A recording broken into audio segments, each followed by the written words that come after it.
Цэцэрлэгийн багш болзол уралдаанд оролцогч Хэрлэн сумын 10 дугаар цэцэрлэгийн багш Дамтан Цэцэг.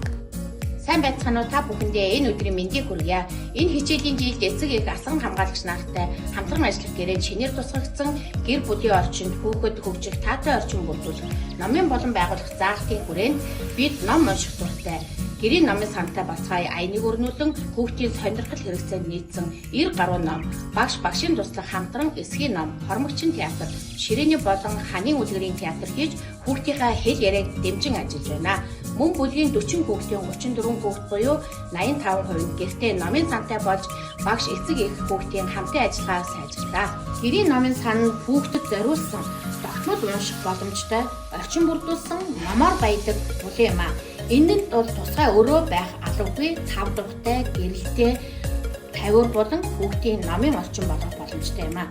Хүүхдийн насны онцлог тохирсон үлгэр танин мэдхүн зурагт ном цуглуулж хүүхдэд нээлттэй өөрөө хурж сонгох боломжтой байх нь хамгийн чухал юм.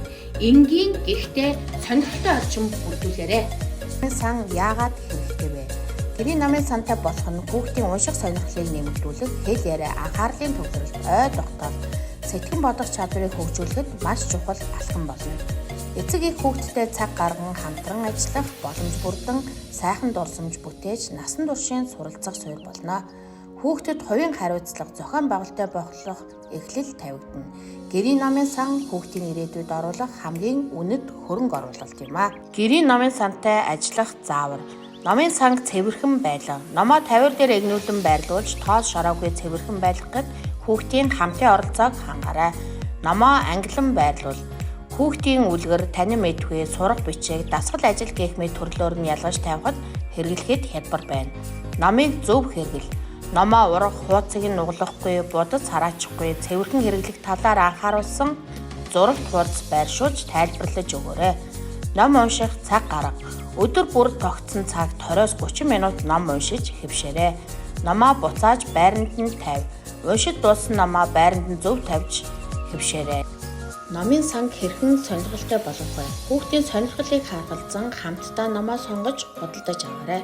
Номыг хүүхдийн нүдэнд ил байлга. Өдөр бүр хамтдаа уншиж ярилцаарай.